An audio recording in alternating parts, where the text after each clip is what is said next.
J'étais musulman sunnite au Koweït et j'y apprenais le Coran par cœur. Je priais et je jeûnais pour Allah. Mais un soir, dans une lumière éblouissante, Jésus m'est apparu dans ma chambre.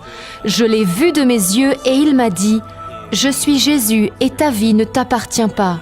Je vais vous raconter mon témoignage, il est vrai et devant Dieu, je ne mens pas. » Salut, c'est Alberto de l'équipe Carrément Bien. Regarde, je voulais juste te dire, n'hésite pas à t'abonner maintenant à la chaîne. Pourquoi ? Pour pas rater les prochaines émissions extraordinaires qui vont arriver. Et puis aussi, ça va nous encourager parce qu'il y a une équipe qui travaille durement pour te produire de superbes émissions. À très vite, merci pour ton abonnement et bon visionnage.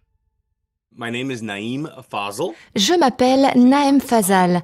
Je suis pakistanais, mais j'ai grandi au Koweït. J'ai été élevé en musulman sunnite là-bas. Les sunnites ont un islam très conservateur.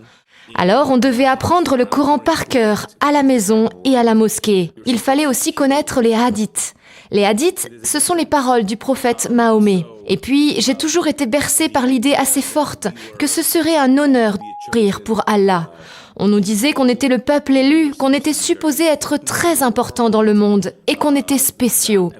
Quand mon grand frère a terminé le lycée, il a eu l'opportunité de partir aux États-Unis pour y faire ses études. Et puis, au bout d'un an, il est revenu nous rendre visite au Koweït. Là, il nous a annoncé, à moi et à mes sœurs, qu'il était devenu chrétien. Moi, quand j'ai entendu ça, j'ai réagi de façon très agressive. Je l'ai attrapé au cou, je l'ai plaqué contre le mur et je l'ai menacé de... Je lui ai dit des choses horribles, vraiment. Mes sœurs ont été très choquées par ma réaction et elles se sont mises à pleurer. Mon frère, lui, a eu tellement peur qu'il n'a rien dit à nos parents. Il n'en a plus parlé à personne, en fait, et il est retourné aux États-Unis. Naïm, 2 ans plus tard, vous allez vivre une expérience terrifiante.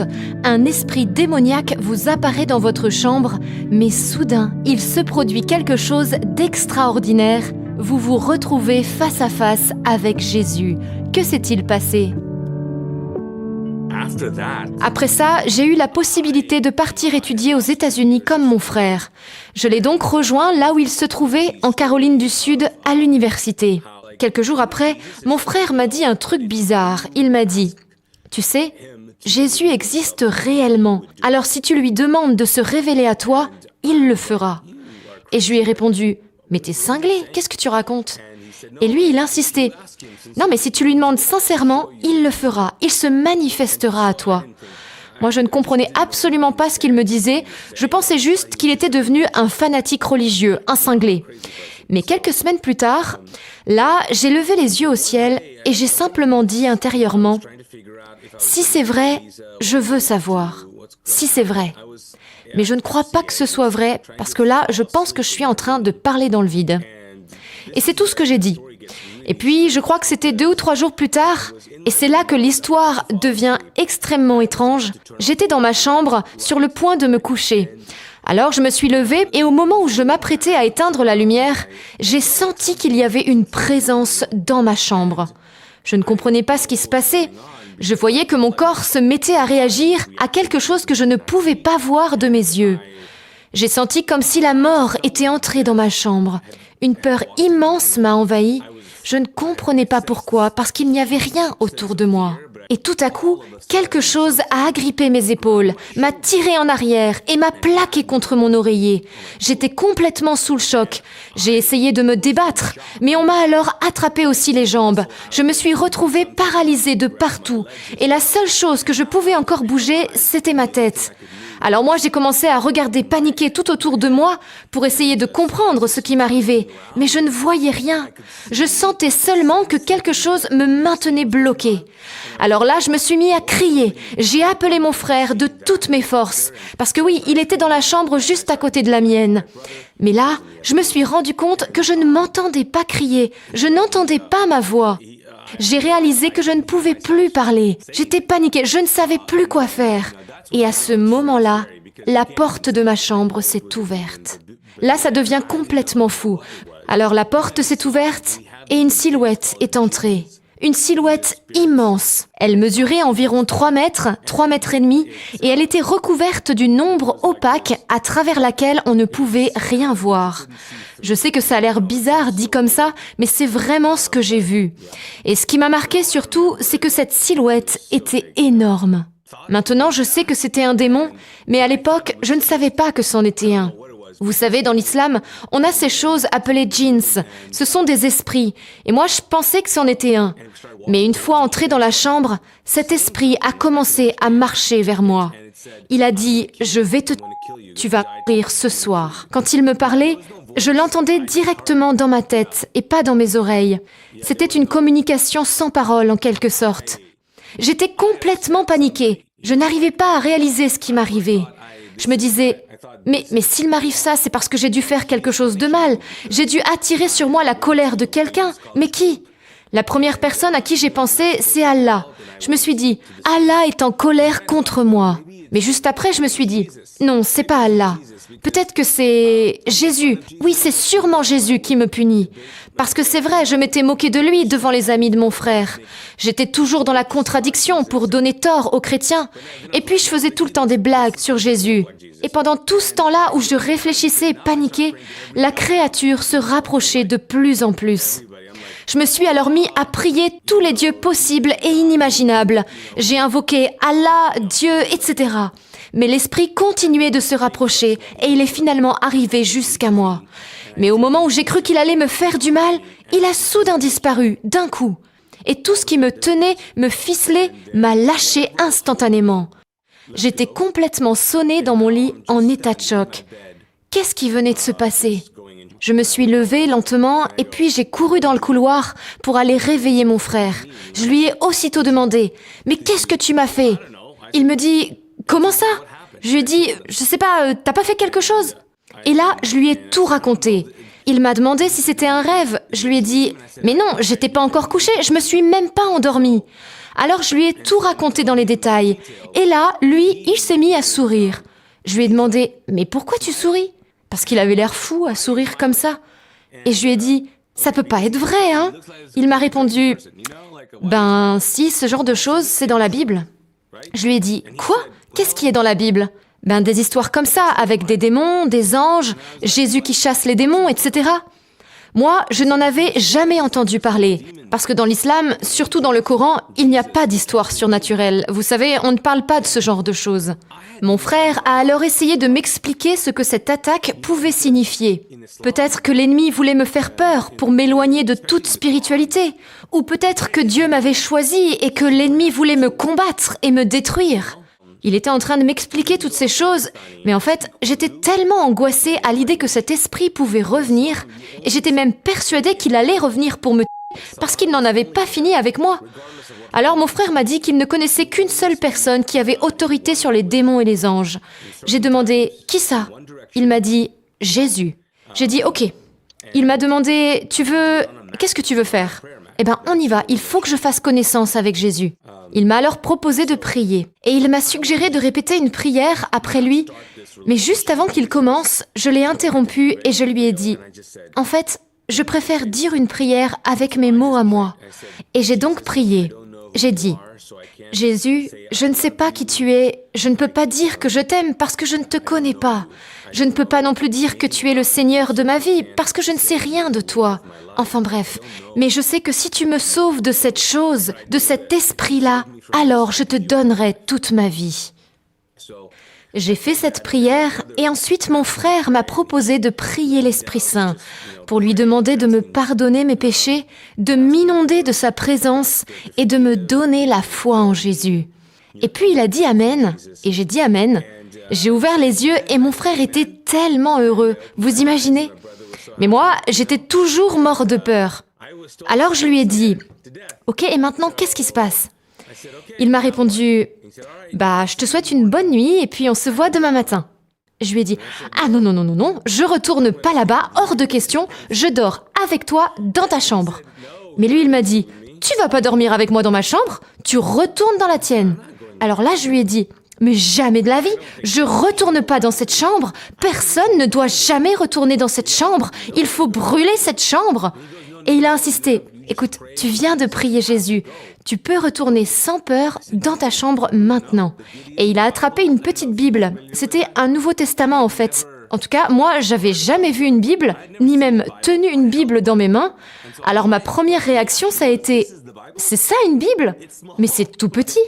Et il m'a dit « Non, ça c'est seulement le Nouveau Testament. Lis l'évangile de Jean et ça va aller.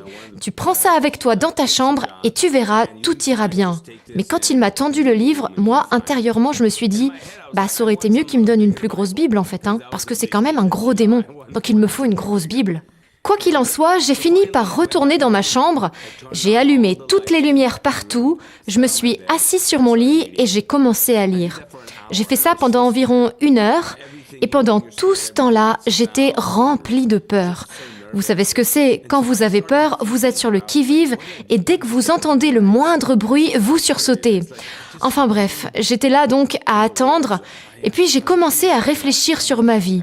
Et plus je réfléchissais, plus la frustration montait dans mon cœur. Je veux dire, je venais d'arriver d'un pays en guerre. J'avais tout quitté, mon visa allait expirer prochainement, je n'avais aucun diplôme et puis j'avais tout à faire. Je devais aller à l'université, construire ma vie, etc., etc. Et maintenant, encore en plus, j'avais ces problèmes de démons. Non mais sérieux, pourquoi ça m'arrivait à moi ? J'étais tellement frustrée et tellement en colère. Je me suis levée d'un bond, j'ai éteint toutes les lumières et puis je me suis couchée. Là, j'ai regardé vers le plafond et j'ai dit « Jésus, si je meurs ce soir, c'est de ta faute. » Et puis, j'ai tiré la couverture sur ma tête et j'ai essayé de m'endormir. Alors, je sais pas pourquoi j'ai dit ça, j'en ai aucune idée. Le fait est que j'étais là, sous la couverture, à espérer que rien d'autre n'allait m'arriver. Mais quelques minutes plus tard, j'ai soudain senti que quelqu'un me secouait pour me réveiller. Et là, je me suis dit « Oh non, ça recommence !» Et dans ma tête, je me disais « Surtout, t'ouvre pas les yeux. Si tu ouvres les yeux, tu vas voir des choses comme tout à l'heure, et il ne vaut mieux pas que tu les vois. » Alors je me suis concentrée très fort pour garder les yeux fermés, et j'essayais aussi de ne pas bouger. Mais quelque chose m'a secouée à nouveau. Je me suis dit « Oh non, oh non !» Et la seconde d'après, je ne peux pas vous expliquer ce qui s'est passé, mais je me suis retrouvée assise sur mon lit, les yeux ouverts. Et il était là, devant moi. Il m'a dit « Je suis Jésus et ta vie ne t'appartient pas. » Et vous savez, il y a quelque chose qui m'a frappée. C'est que je me trouvais devant Jésus, oui, mais j'étais en même temps à l'intérieur de lui. C'est difficile à expliquer. Je sais juste que, par moments, je le regardais, et puis à d'autres moments, je regardais tout autour de moi en me disant « Je suis en toi ». C'était un sentiment extrêmement étrange.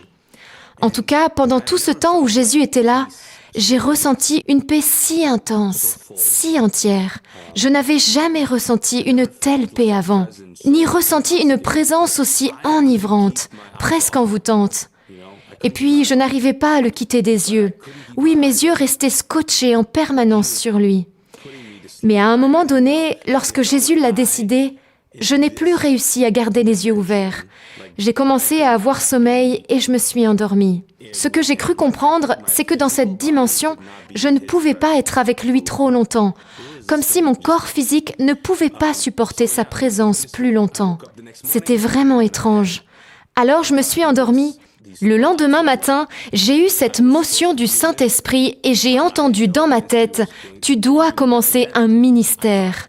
Je ne savais pas ce qu'était un ministère ni ce que ça voulait dire. Alors moi, j'ai pensé aux prêtres catholiques et je me suis dit « Oh non, s'il te plaît Jésus, je veux pas devenir prêtre ». Mais en fait, Dieu m'invitait tout simplement à commencer à témoigner de ce qui m'était arrivé. Donc voilà mon histoire. Jésus m'a trouvée même si je ne le cherchais pas. Oui, je n'étais pas une personne en quête de spiritualité ou de vérité, non. Tout ça, ça ne m'intéressait pas. Mais Jésus est venu vers moi. Je n'ai vraiment aucun mérite. Je n'ai même pas le mérite d'avoir, ne serait-ce qu'essayé de m'intéresser à tout ça. Pouvez-vous nous décrire Jésus? Qu'avez-vous ressenti en sa présence? Alors, je sais à quoi il ressemblait, mais je n'arriverai pas à bien vous le décrire. Je me souviens de lui comme d'une silhouette éclatante de blancheur et de lumière. Ce qui est sûr, c'est que j'étais bien réveillée et que je l'ai vu de mes yeux. Que vous dire d'autre? Eh bien, vous savez, le corps humain a différents sens. L'odorat, le goût, la vue, etc. Eh bien, quand je me suis retrouvée en sa présence, mes sens sont comme devenus fous. Ça me débordait complètement. Mes yeux en prenaient plein la vue, mais tous mes autres sens ressentaient aussi les choses de façon décuplée. Donc je n'arrivais pas à me focaliser sur quoi que ce soit. Vous voyez ce que je veux dire? Donc oui, j'ai du mal à bien vous décrire Jésus. Le sentiment qui m'est resté, c'est toute cette impression de lumière, de paix, et cela m'émeut encore aujourd'hui. Naïm, vous ouvrez les yeux sur des différences fondamentales entre l'islam et le christianisme, et vous êtes choqué. Dites-nous en quoi.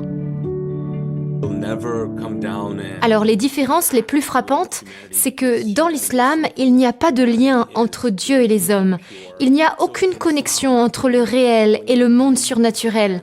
Donc il est hors de question que Dieu vienne sur terre, par exemple, qu'il s'abaisse jusqu'aux hommes. Et aussi, Dieu n'aura jamais non plus d'interaction avec l'humanité, parce que l'humanité est pécheresse, sale et impure. C'est pour ça que dans l'islam, il y a beaucoup de rites de purification à faire, dès lors qu'on veut ne serait-ce que s'adresser à Allah. Par exemple, vous ne pouvez pas toucher le Coran sans vous être lavé les mains. Vous ne pouvez pas non plus commencer à prier et à parler à Dieu si vous n'avez pas fait les purifications rituelles. Et vous n'avez pas le droit de faire vos prières sur le tapis sans avoir fait les ablutions, etc. Donc vous comprenez, toute la pensée de l'islam est très axée sur l'idée que l'humanité est sale, l'humanité doit faire telle et telle chose avant de pouvoir approcher Dieu et parler à Dieu.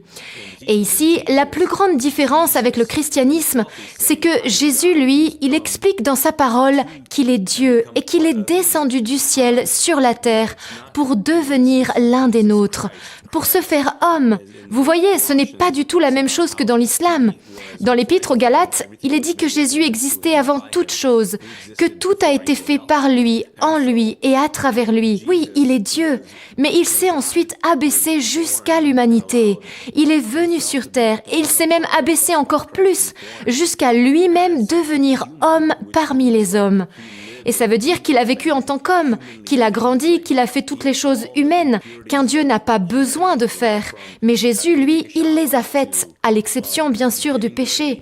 Par exemple, il a dû prendre sa douche, se laver, etc. Alors vous voyez, le message de Jésus, c'est que non, Dieu ne se tient pas à distance des hommes à cause de leurs péchés. Il ne les repousse pas parce qu'ils sont impurs, non, au contraire. Il vient vers nous pour nous rejoindre et il est même prêt à tout pour nous récupérer. Vous voyez, le message de Jésus, c'est « Je suis la preuve vivante que Dieu vous aime. Ma vie incarnée en tant qu'homme est la preuve que Dieu vous aime. » Et c'est pour ça qu'il a dit « Car Dieu a tant aimé le monde qu'il lui a donné son Fils. » Dans l'islam, les hommes font des choses pour prouver à Dieu qu'il l'aime.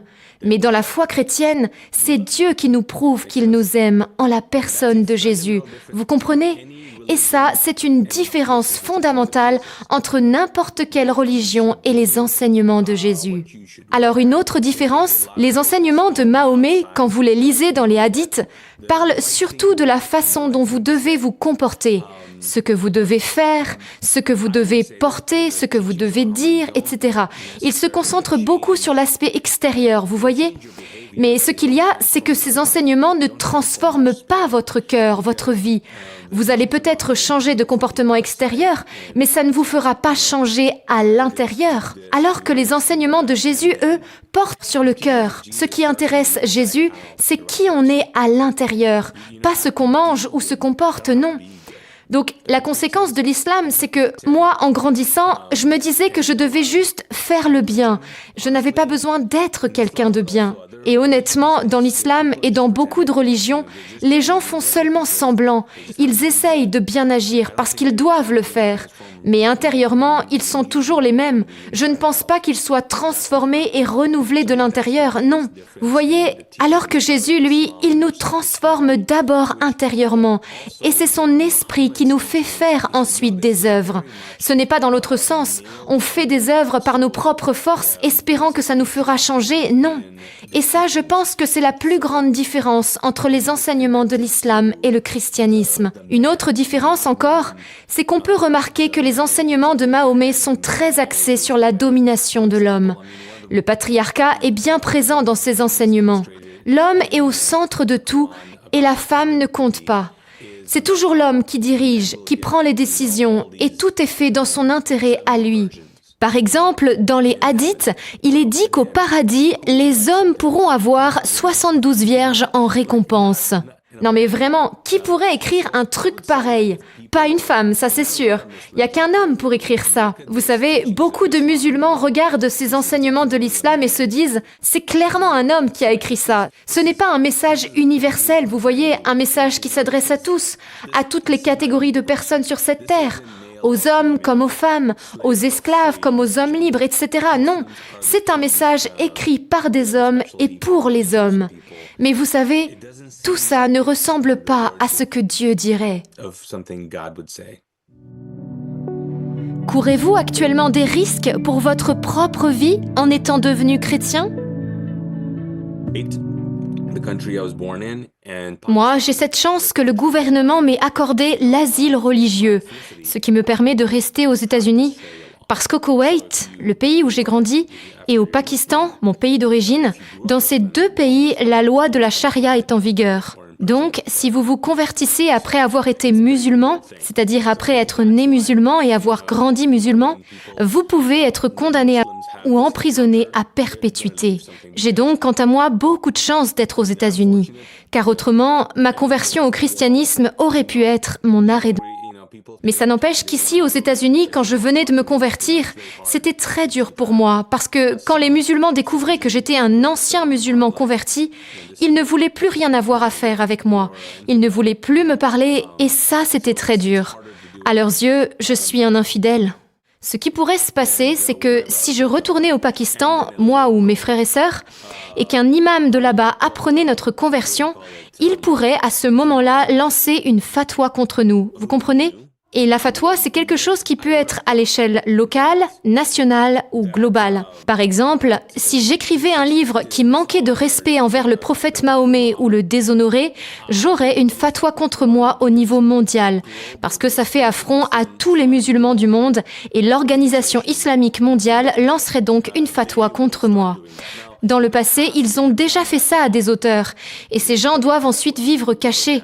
Par exemple, il y a quelques années, un musulman a écrit un livre qui s'appelle « Les versets sataniques ». C'était Salman Rushdie. En gros, il raconte que le Coran est satanique. Donc, il est allé très loin, et suite à ça, il a eu une fatwa internationale contre lui. Votre sœur apprend que vous êtes devenu chrétien et sa réaction est radicale. Que fait-elle? Un an après ma conversion, ma sœur a été acceptée à l'université, dans la ville où j'étais avec mon frère.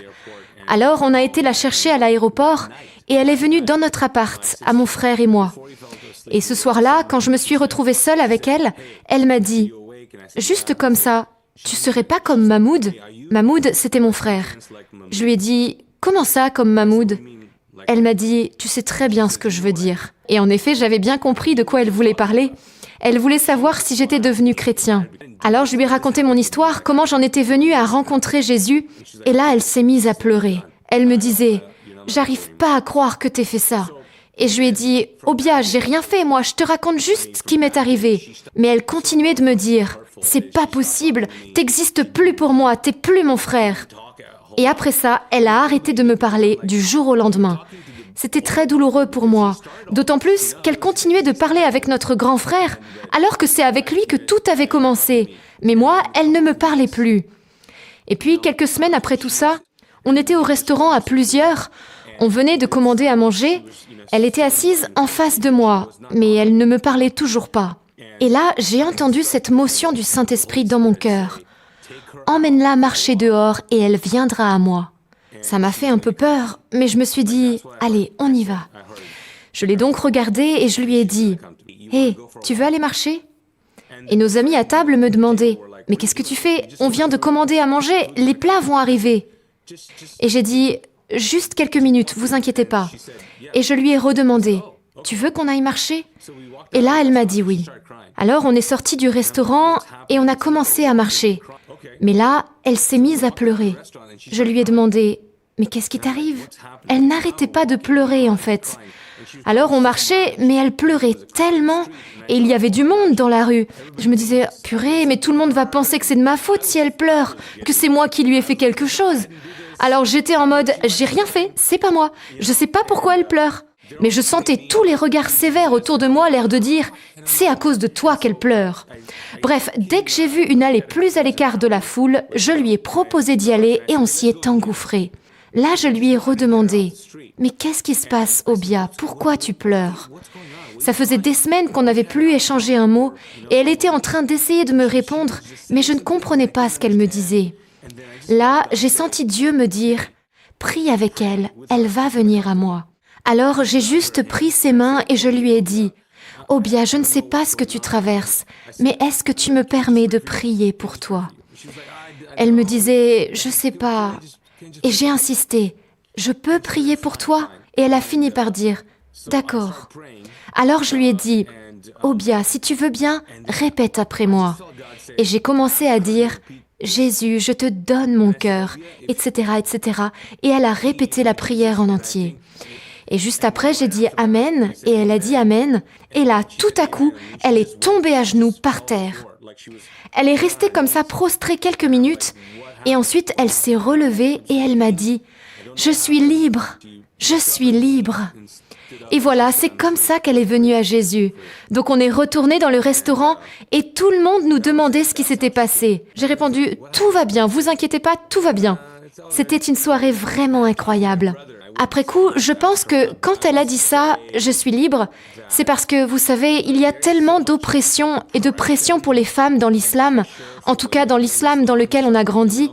Je pense qu'elle aspirait à une vraie liberté, de pouvoir devenir celle qu'elle voulait être vraiment. Par exemple, qu'elle ne soit plus obligée de vivre cachée sous le hijab, le voile, et qu'elle ne sente plus sur elle de regards de condamnation de la part des hommes, etc. Donc je pense qu'il y avait beaucoup de ça. Mais il y avait probablement aussi beaucoup d'autres choses personnelles dans sa tête. Comment vos parents ont réagi lorsqu'ils ont appris que vous étiez devenu chrétien? Un an après tout ça, mes parents et mon petit frère et ma petite sœur se sont décidés à venir nous rendre visite aux États-Unis. Parce que oui, on était déjà 3 de la famille à être là pour les études. Alors on a commencé à réfléchir sur comment on pourrait leur annoncer les choses en douceur. Parce qu'ils ne savaient pas qu'on était tous les 3 devenus chrétiens. Et ce qui s'est passé, en fait, c'est qu'ils sont donc arrivés aux États-Unis. Ma mère, mon frère et ma sœur devaient rester quelques mois. Mais mon père, lui, a dû repartir. Donc, quand mon père est reparti, là, on s'est dit « Ok, maintenant que papa est parti, il faut le dire à maman. » Alors, mon grand frère m'a dit « Toi, dis-lui. » Et j'ai répondu « Pourquoi moi? C'est toi qui dois lui dire, c'est toi l'aîné. » Mais il a insisté « Non, non, c'est toi qui dois lui dire. » Alors, un dimanche soir, je suis allée marcher avec maman et je lui ai tout dit, au sujet de Mahmoud, Obia et moi, qu'on était tous les 3 devenus chrétiens. Je lui ai brisé le cœur, vous savez. Elle a perdu la raison, elle n'arrivait pas à y croire. On est rentré à l'appartement et à partir de ce moment-là, elle est restée dans sa chambre. Elle a refusé de manger quoi que ce soit pendant plusieurs jours. Elle est juste restée dans sa chambre à prier sans vouloir en sortir. On ne savait pas ce qui lui arrivait. Le mercredi de cette semaine-là, on était devenus vraiment inquiets, vous voyez.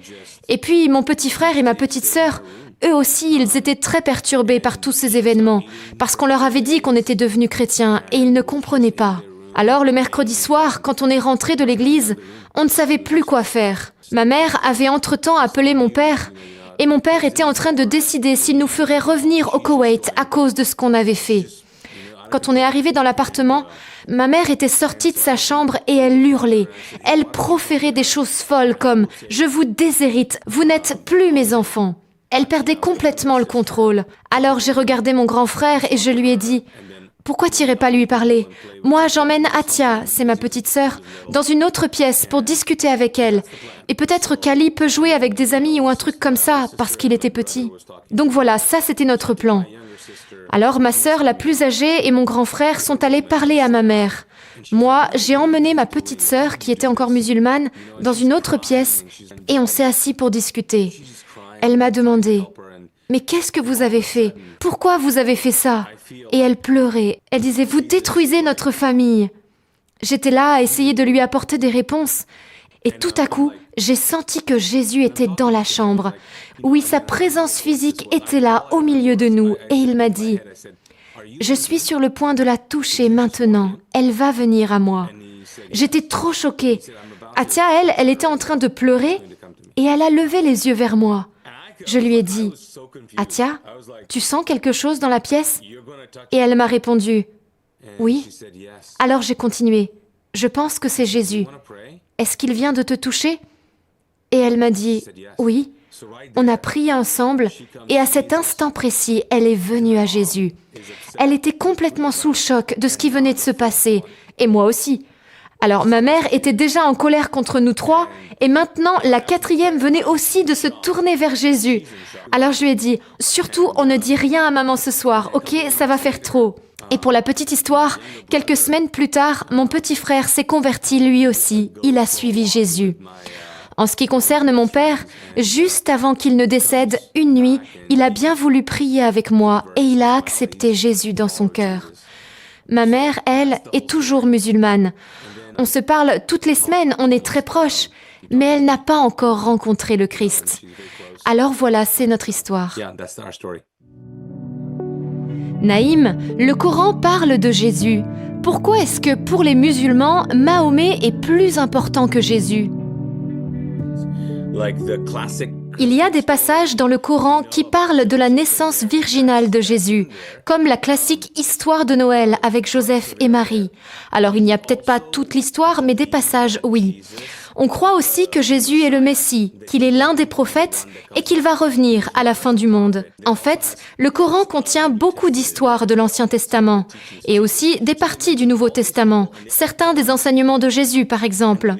Alors il mentionne tous ces gens et il les appelle tous prophètes, mais il précise bien que le dernier prophète, c'est le prophète Mahomet.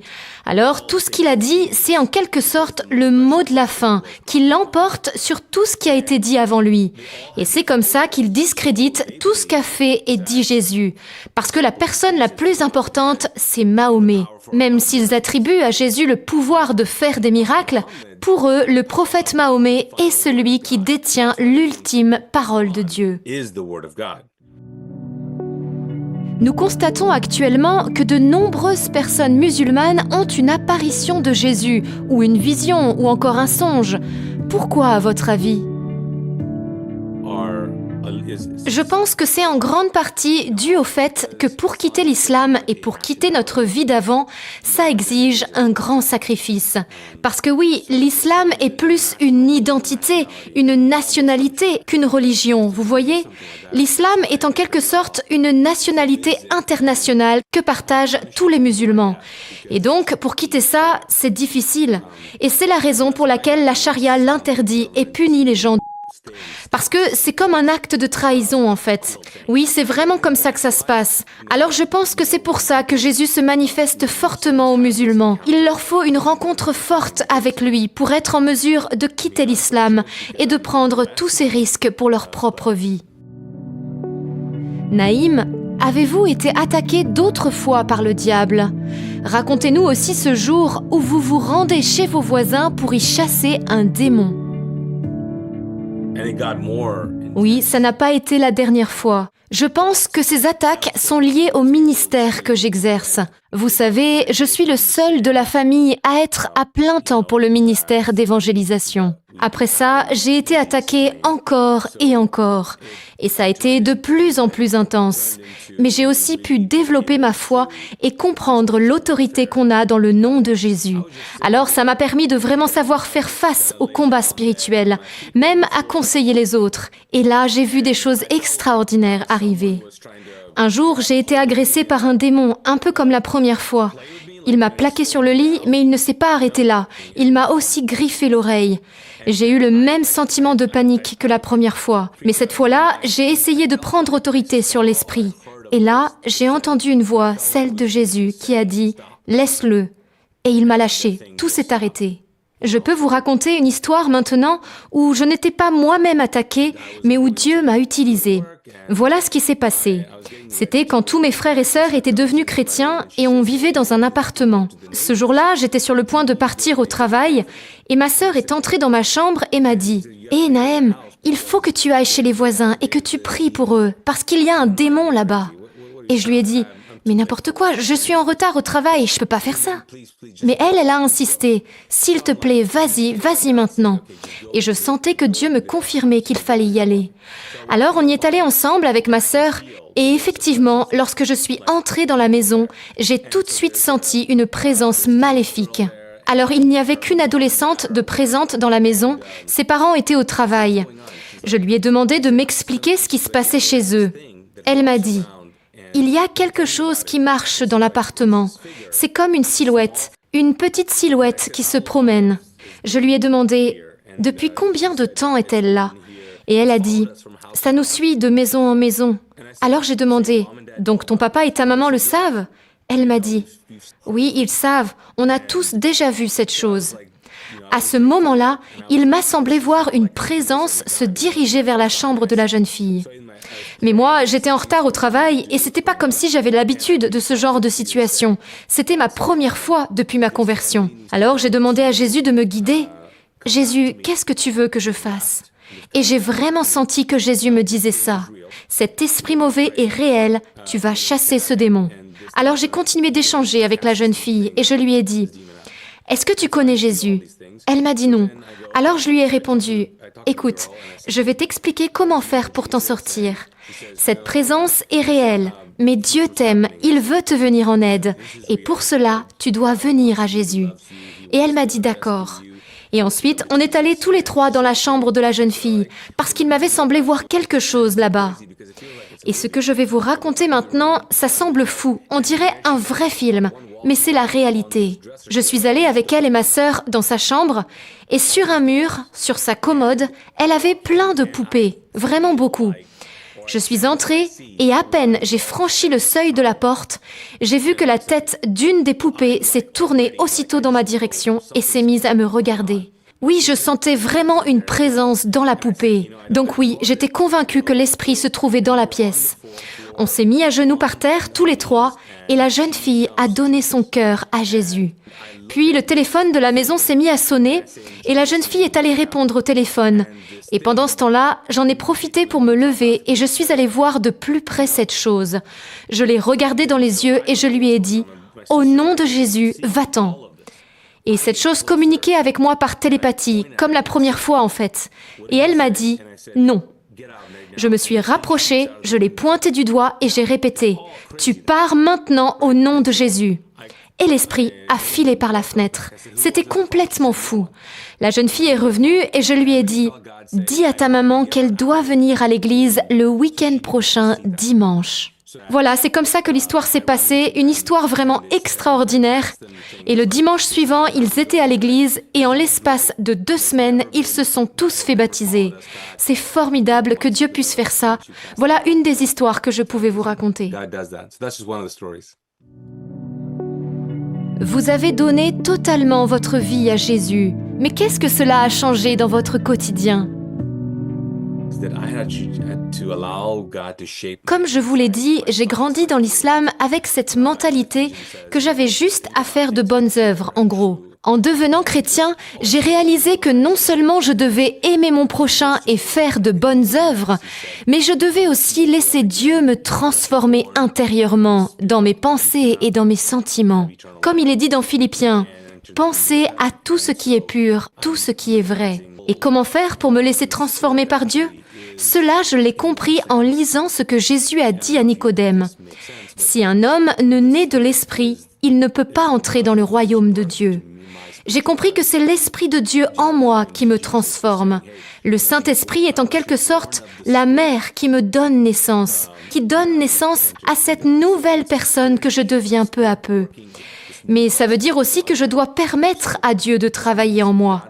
Donc oui, cette rencontre avec le Christ a amené beaucoup de changements dans ma vie, au niveau de mon comportement, de mes paroles, mais plus encore, toute mon âme et mon esprit ont été renouvelés. Je suis une personne différente maintenant. Je ne regarde plus les choses d'un point de vue terrestre. C'est la perspective de l'éternité qui m'oriente et me guide afin que je devienne la personne que je suis appelée à devenir. Que voulez-vous dire à ceux qui vous regardent maintenant? Je dirais que Dieu est bien plus grand que vous ne le pensez, et il vous est bien plus fidèle que vous ne le pensez.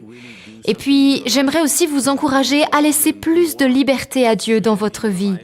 Permettez-lui d'agir davantage dans votre vie, de vous conduire, de vous guider, parce que plus vous serez disposé à l'écouter et à le suivre, plus vous comprendrez qui vous êtes et ce pourquoi il vous a créé. Il est bon que vous sachiez que mon histoire n'est pas aussi extraordinaire que le Dieu qui a écrit cette histoire et qui a permis à cette histoire d'arriver. Oui, c'est un Dieu extraordinaire qui fait des choses incroyables. Et puis, il faut savoir aussi que ces expériences surnaturelles que je vous ai racontées dans mon témoignage, eh bien, ce n'est pas non plus mon quotidien. Ça s'est passé il y a presque 30 ans maintenant, et c'est pas comme si je vivais ce genre d'expérience extraordinaire tous les mois, non. Il y a bien sûr des périodes pendant lesquelles il ne se passe rien, et vous avez l'impression que Dieu n'est plus là. Et peut-être d'ailleurs que parmi ceux qui m'écoutent, certains ressentent ça. Vous traversez une période de désert et vous avez l'impression que Dieu vous a abandonné parce qu'il se tait. Mais vous savez, Dieu peut être silencieux, ça ne veut pas dire qu'il ne travaille pas pour autant dans votre cœur et dans votre vie. Dieu travaille toujours à notre bien. Alors je veux vous encourager à toujours marcher avec Jésus. Dieu est toujours fidèle. Il n'y a pas un jour où il ne nous aime pas. Il n'y a pas un seul jour où Jésus se dit « Vous savez quoi? C'était peut-être une erreur de mourir pour eux. » Non, je crois que ça, c'est jamais arrivé à Jésus. Alors j'espère que vous serez encouragés. Un mot de la fin? Ce qu'on pense de Dieu peut changer sans arrêt parce qu'on est humain. Mais ce que Dieu pense de nous ne change jamais. Il nous aime et il nous aimera toujours.